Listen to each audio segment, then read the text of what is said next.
안녕하십니까. 지금부터 2023년 4월 26일, 벌써 4월의 마지막 희망누리의 시간입니다. 식구님들과 함께 오늘 나눌 메시지는 소망, 강하게, 함께, 모두와 라는 주제로 이야기를 나눌까 합니다. 식구님들은 소망이라고 하게 되면은 어떤 것을 떠올리시나요? 소망이라고 할 때 어떤 일의 바람 또는 바라는 것을 우리는 소망이라고 얘기를 하는데요. 각자 각자의 소망 이야기가 있을 것 같습니다. 제가 어렸을 때는, 그리고 제 막내 동생도 그러는데, 스테이크를 먹는 것을 굉장히, 바랬었어요. 그러니까 생일 때마다 뭐 아웃백이나 빕스, 이런 이제, 스테이크 레스토랑에 가서 먹는 것을 생일 파티로 삼기도 했었습니다. 요즘 우리 그 젊은 청년들도 그렇지만 부모님들, 내 집 장만 아주 꿈이죠. 또 우리 대학생분들, 또 학생분들은 좋은 기업에 또 취직하거나 또 좋은 학교에 들어가는 것을 소망으로 삼고 계신 분들도 계실 것 같습니다. 네, 오늘은 저희 가족의 소망 이야기를 함께 나누고자 합니다. 근데 사실 저는 96년도에 출생을 했는데요. 삼한 가정이었고요. 한일 가정이었습니다. 제 아버지는 35년째 공직을 하고 계시고요. 제 어머니는 사모십니다. 네, 그래서 저는 태어나자마자 사실 1년쯤 안 돼서 일본으로 가게 되었었습니다. 그 일본에서 이제 그 이제 한국말을 1년 정도면 이제 어느 정도 배울 수 있잖아요. 그랬는데 일본에 가게 되니까 다시 일본어로 공부를 해야 됐었고 유치원에서 좀 고생을 했었었는데요. 근데 거기서 이제 6년 정도 살았었습니다. 또 학교를 어디를 갈지, 어떤 지역에 어느 초등학교를 갈지, 몇 학년 몇 반으로 들어갈지, 또 제가 이제 일본 이름이 이시카와 산키였습니다. 그래서 이시카와 산키로 이제 입학을 예정이었던 거죠. 근데 이제 어느 날 밤에 전화가 들려옵니다. 그래서 따라라랑 하고 전화를 받았는데 아버지가 이제 됐다. 한국으로 다시 돌아와라. 라는 발령을 다시 받게 됐습니다. 그래서 그 발령과 함께 우리 가족은 다시 한국으로 돌아오게 됐었죠. 그게 6년, 입학 전, 2주 전이었습니다.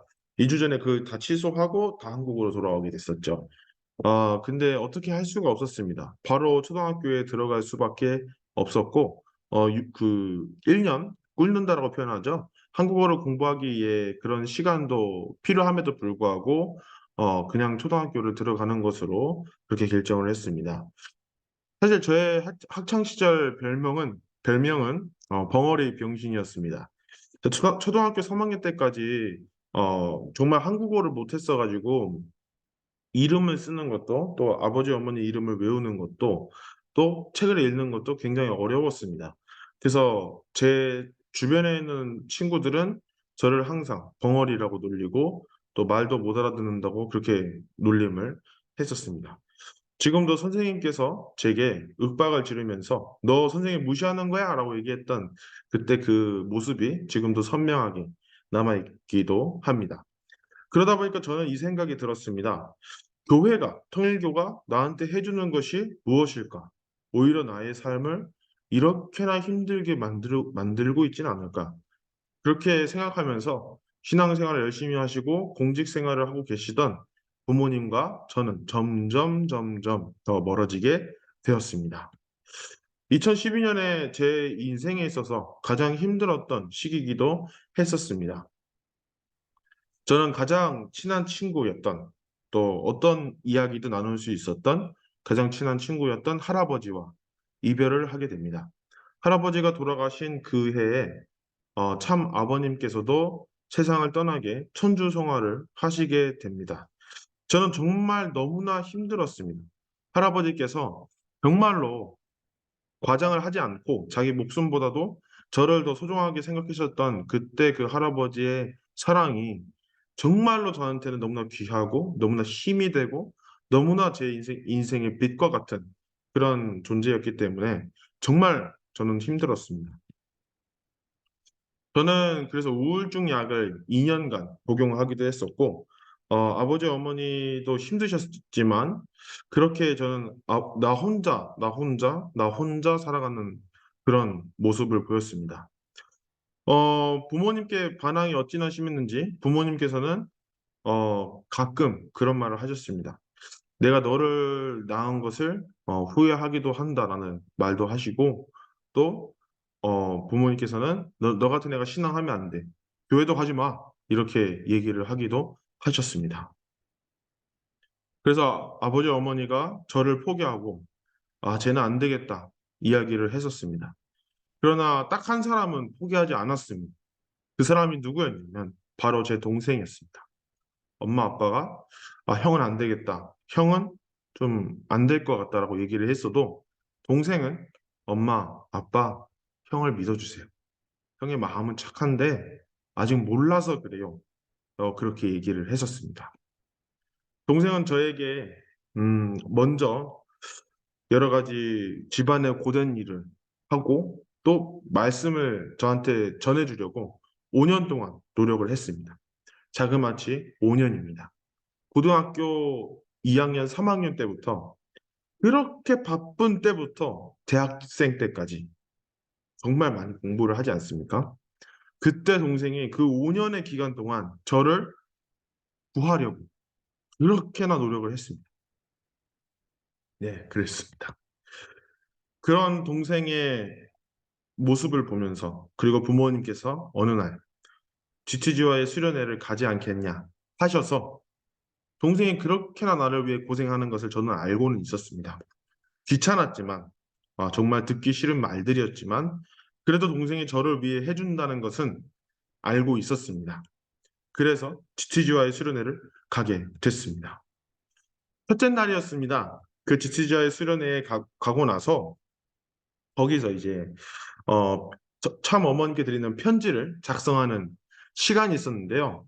거기서 이제 제 이름을 적고 그 모든 내용을 동생이 형, 여기서 이 문장이 들어가야 돼. 이 표현을 썼으면 좋겠어. 이런 식으로 저한테 코치를 하는 것이었습니다.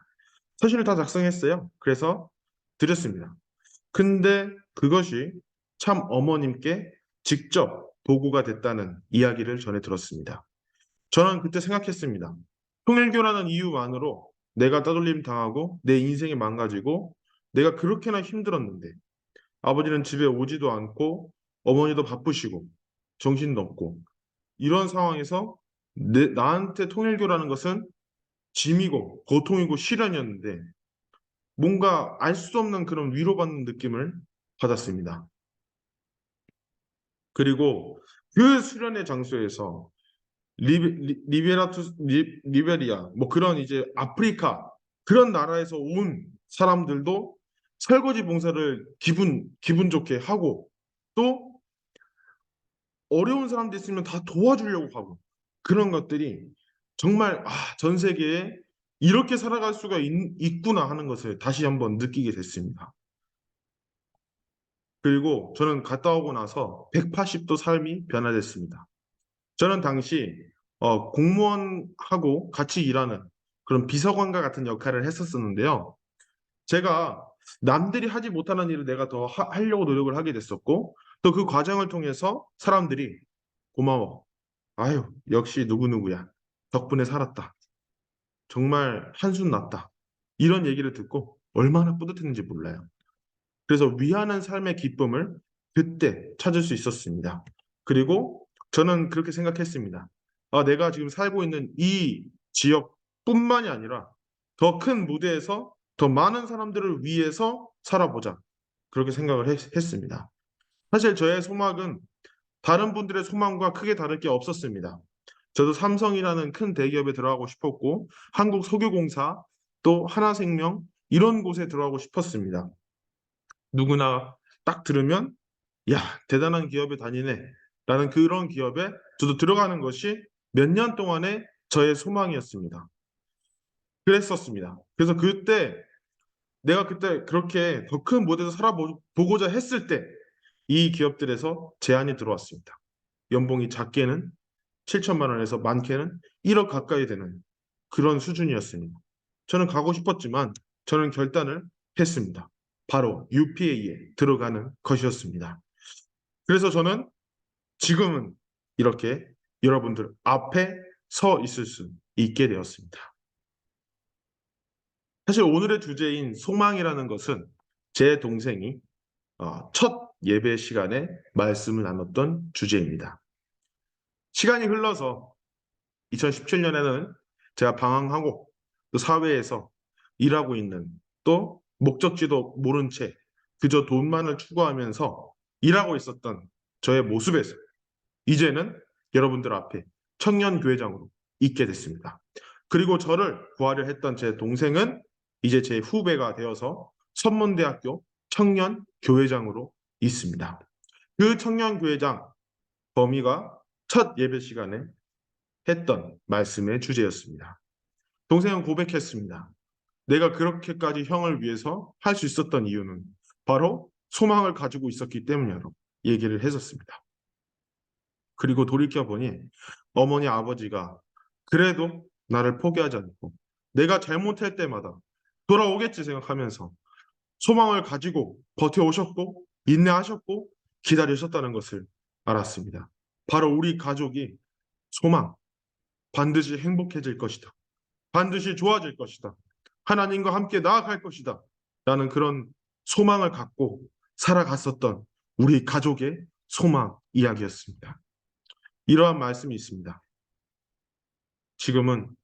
우리는 지금 소망의 성취 과정에 머물러 있습니다. 어떤 목적을 바라보고 그 소망을 이루고 나가는 그 과정이 있습니다. 움직이고 있다면 여러분은 신앙의 약속을 종결시킬 수 있어야 합니다. 하나님을 대신할 수 있어야 합니다.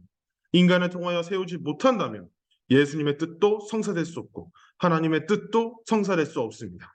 그러한 뜻을 생각하면 오늘날 미미한 우리의 가치는 너무나 크다는 것입니다. 찬성경 118페이지에 나오는 참부모님의 말씀입니다. 저는 여러분께 이렇게 전하고 싶습니다.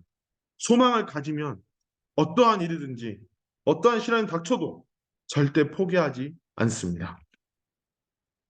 살다 보면 우리는 좌절과 어려움, 고난과 시련, 역경을 겪게 될 것입니다. 때로는 실패라는 순간을 마주할 수도 있습니다. 그렇지만 여러분, 소망을 갖게 된다면요, 좌절과 어려움이 실패로 끝나지 않습니다. 바로 그것은 성공의 과정으로 남게 됩니다. 저는 얼마 전에 로켓 공학자의 책을 읽었습니다. 그 공학자가 그렇게 얘기를 했습니다. 한 나라가 로켓 발사를 실험하는 데 있어서 발사가 실패했을 때 그것을 실패로 봐야 되는가? 어느 한 부품의 오류를 발견해 나가는 과정은 아니었을까? 그렇습니다. 우리는 소망이라는 것을 품었을 때 어려움과 좌절을 우리는 그것을 발견함으로써 그것을 극복함으로써 우리가 다음에는 더 크게, 더 강하게, 더 굳세게 나아갈 수 있는 기회로 삼을 수 있다는 것입니다. 소망이 있기 때문에 우리가 어려움과 좌절이 기회가 되는 것입니다. 그리고 두 번째, 소망은 더 큰 소망으로 퍼져 나갑니다. 우리의 부모님, 특히 우리 2세 또는 3세, 혹은 이 자리에 계신 여러분 모두가 하나님과 참 부모님의 꿈을 위해서 결혼하신 부모님을 연결되어서 이 자리에 와 있습니다. 우리 가족의 소망 역시도 똑같았습니다. 하늘 부모님의 꿈을 이루기 위해서, 참 부모님의 꿈을 이루기 위해서 보다 큰 소망을 가지고 사람들에게 구원을 해주기 위해서 내가 단순히 받는 것만이 아니라 하나님과 참 부모님과 함께 이 나라와 이 세계를 구하고자 하는 마음으로 우리 어머니 아버지는 만났습니다. 그리고 제 동생 역시도 그랬습니다. 그래서 저에게 소망을 알려주었습니다. 그리고 저는 지금 여러분 앞에 있습니다. 여러분, 소망이 있는 존재는 하나님을 대신할 수 있고, 예수님을 대신할 수 있고, 참부모를 대신할 수 있고, 여러분의 부모님을 대신할 수 있습니다. 그렇기 때문에 소망이라는 것은 그 소망이 개인의 소망으로 끝나는 것이 아니라 더 전하고 싶고, 더 퍼뜨리고 싶고, 더 구하고 싶다는 커다란 소망, 큰 소망으로 퍼져 나가게 됩니다. 5월달 우리는 우리의 가장 큰 소망을 앞두고 있습니다. 바로 천왕궁 천일 성전입니다. 어머님께서는 이렇게 말씀을 하셨습니다. 내가 지상 생활이 왜 중요한지를 말했습니다. 하늘 부모님의 소원을 이루는 자리이기 때문에 지상에서 이루고 가야 됩니다. 천일 성전을 봉헌해 드리겠다고 선포했습니다. 그렇게 될 것입니다. 우리의 삶에는 불평, 불만은 있을 수 없습니다. 우리의 꿈이, 우리의 소망이 더 크기 때문입니다. 꿈은 이루면 이룰수록 결과적으로 여러분의 복을 많이 받게 되니까 하나도 손해가 없다는 얘기입니다. 저는 소망이라는 것을 내가 바뀌고 내가 동생의 소망을 통해 우리 가족의 소망을 통해 그리고 참부모님의 소망을 통해 내가 바뀌고 저는 깨달았습니다. 내 이 소망을 한 사람이라도 더 많이 전해주고 싶다라고 생각이 들었습니다. 그래서 저는 100명 이상의 청년들을 만나고 그들의 고민을 들어주고 그들의 걱정을 들어주고 그들의 고민을 해결할 수 있는 그런 하루하루를 보내고 있습니다. 이제 여러분, 저는 당당히 우리 참 어머니께서 말씀하셨듯이 이제는 우리의 꿈이 더 크고 이제는 하늘 부모님을 지상에서 모실 수 있는 시대가 다가오고 있습니다. 이제 우리 엄마가 우리 아빠가 고생했던 것들이 이제 끝으로 완성으로 나아가고 있습니다. 사람들이 살아가면서 눈물을 흘리고 피를 흘리며 땀을 흘리면서 때로는 죽음을 맞이하면서 나아갔던 희생과 헌신의 길, 이제 인류 역사가 완성을 향해 나아가고 있습니다. 하나님께서는 여러분에게 모든 것을 다 주고 싶고 도와주고 싶고 힘과 용기를 주고 싶고 그렇지만 실체가 없으십니다. 이제 그러한 하나님이 실체를 가지고 실제로 거할 수 있는 집인 천일 성전을 모심으로써 우리와 함께 도와주고 싶은 하나님이 지상에서 우리와 살고 있는 시대가 맞이할 수 있게 되는 것입니다. 그리고 그러한 소망을 하나님께서는 나누러 이 지상에 오시게 될 것입니다. 아버님께서는 이렇게 말씀하셨습니다. 내가 영계에 가기 전에는 성전을 만들어서 하나님을 진짜 모셔놓고 구약시대, 신약시대, 성약시대 모든 것 중심 삼고 제4차 아담 심정권 정의 지상 천국을 통할 수 있는 안 통하는 데가 없고 안 맺는 것이 없고 태평 억만 해방 세계만이 아니라 석방 세계가 될 것이라고 얘기를 하셨습니다. 정말 그렇습니다. 이제 모든 것을 주고 싶어 하시는 하나님, 힘과 용기를 주시는 하나님, 소망을 나누시는 하나님이 우리와 함께 하실 겁니다. 여러분의 오늘 삶, 여러분의 오늘 행동, 여러분의 오늘 내뱉은 말들이 하나님과 함께 살 수 있으신가요? 없으시다면 우리가 함께 하나님께서 나아갈 수 있도록 소망을 가지고 함께 나아갑시다. 우리는 어두운 밤, 깜깜한 그런 칠흑 같은 어둠을 밝혀주는 등대를 보게 됩니다. 그리고 깜깜한 세상을 밝혀주는 우리는 소망을 바라보게 됩니다. 아무리 어려운 환경 속에서도 아무리 어려운 삶 속에서도 고난과 시련이 다가온다고 하더라도 우리가 소망을 가진다면 나의 소망을 넘어 우리의 소망을 가진다면 세상이 우리의 소망을 통해서 환하게 밝혀질 것입니다. 함께 가기에 소망은 강하며 소망은 퍼지고 소망이 그리고 하나님이 우리와 함께 할 것입니다. 하나님과 함께 가는 여러분이 이 시대의 주인공입니다. 사랑하는 식구님 여러분, 힘든 시기가 다가오고 있지만 이제는 5월 5일 천일 성전 봉헌의 순간이 다가오고 있습니다. 우리 어려운 순간에도 약한 손을 맞잡고 서로서로 힘을 합하여 나아갈 수 있는 우리 모두가 됐으면 좋겠습니다. 여러분의 빛나는 미래를 응원합니다. 감사합니다.